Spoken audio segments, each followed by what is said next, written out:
Social Inequalities. Income Inequality by Desiree de Mello. What is social inequality? The University of Oslo, Department of Sociology, and the Human Geography defines social inequality as an area within sociology that focuses on the distribution of goods and burdens in society. Another definition is the existence of unequal opportunities and rewards for different social positions or statuses within a group or society. That may seem like a broad description, so let's take a deeper dive to have a fuller understanding of the concept of social inequalities. Examples of social goods are housing, education, healthcare, income, and employment, and examples of social burdens include affordable quality housing, lack of access to quality education, lack of access to quality healthcare, income gaps, access to good jobs for fair pay, and social class. Together, social goods and burdens or social inequalities encompass areas such as education, income, social class, gender, and ethnic identity. While there are several examples of social inequalities, for the purposes of this presentation, we will focus on income inequalities and their impact in Maricopa County, Arizona.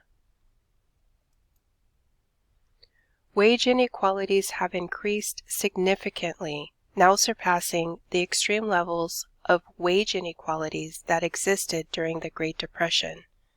Gender pay gaps for women's earnings are only 80% of what men earn and have remained unchanged since the late 1970s. Occupational sex segregation are the differences in occupations held by men and women. In general, men's jobs are better paid than women's jobs. Racial discrimination remains prevalent in the labor force. For example, individuals with white-sounding names, male or female, are more likely to get callbacks for interviews than those with black-sounding names. Intragenerational income mobility refers to the rate at which a person moves to a higher or lower income during his or her career. More than half of individuals in the bottom income quintile remained in the bottom quintile for 10 years. Less than 4% reached the top quintile. Bad jobs are jobs that pay low wages and do not include access to health insurance or pension benefits. 10% of workers are in low-wage jobs. 30% do not have health insurance and 40% do not have pensions. Part-time, on-call, or temporary workers and day laborers are more likely to hold these low-wage positions. I chose to focus on income inequality because I believe that bringing people out of poverty is foundational to addressing social inequalities, advancing health equity, and improving health outcomes across populations. In Arizona, in 2019, 20% of households made $24,000 or less, while the average income for those in the 95th percentile had increased in income by $64,416 since 1980.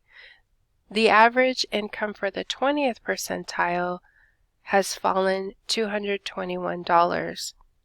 The 95/20 ratio is the highest today in the states with large cities and populations of color.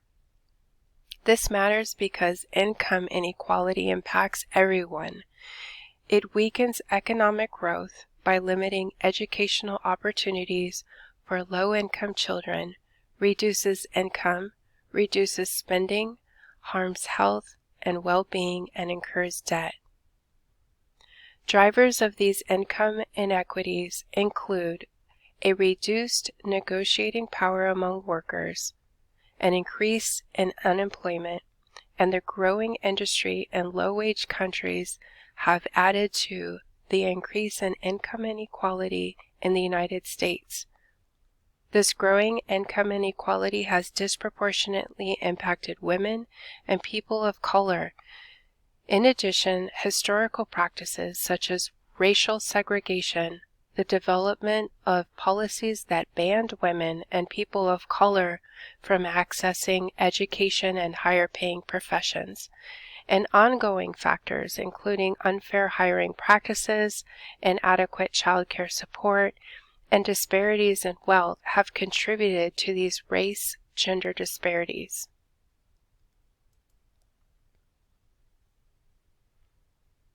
Poverty remains high in the United States. In Arizona, in 2019, the Native American population had the highest share of people living below 100% of the poverty level at 34%. Whites had the lowest share at 10%. 21% of Blacks, Hispanics, and people of color were also living below 100% of the poverty level. This matters because the lack of sufficient income has various adverse effects on health, well-being, and economic success. Wage immobility among lower-paying jobs, cutbacks on social protection programs, deindustrialization. Blacks and Hispanics continue to suffer from poverty at much higher rates than white Americans. Drivers of this inequality include racial segregation and policies, inaccessibility to education and higher paid professions, lack of investment in infrastructure and social programs, inequitable hiring practices, and disparities in generational wealth. Social influences include education, wealth, poverty, occupations, and power that all pave the way to social inequalities. Biological influences include gender, age, origin, ethnicity, disability, sexual orientation, class, and religion. Wages in Arizona. 56% of the Hispanic population had the lowest share of workers earning at least $15 per hour, followed by Native Americans, people of color, and Blacks. This is important because higher wages will improve living standards, build a stronger workforce, strengthen workforce stability, reduce reliance on governmental aid and services, and increase the tax base. An initiative in Arizona to address this issue includes strategic cross-sector partnerships with community-based organizations, nonprofit organizations, and local city, state, and county collaborations to enhance workforce development. For example, there is a current initiative to implement a state reimbursement for community health worker training and certification. As the state's health information exchange, community cares, and interoperability collaborations roll out the closed-loop referral system to address social disparities and advance health equity in the community. This will improve access to good jobs for fair pay and address social disparities within the community. Additional efforts are being made to increase educational opportunities for people of color for STEM careers in science, technology, engineering, and mathematics. Strategies to grow an equitable economy and reduce income inequality include increasing the minimum wage, enacting policies to improve living wage laws, earned income credit, implementation of tax policies that strengthen individuals' safety net, better jobs, better job opportunities for fair pay, and expanding access to quality education. Thank you.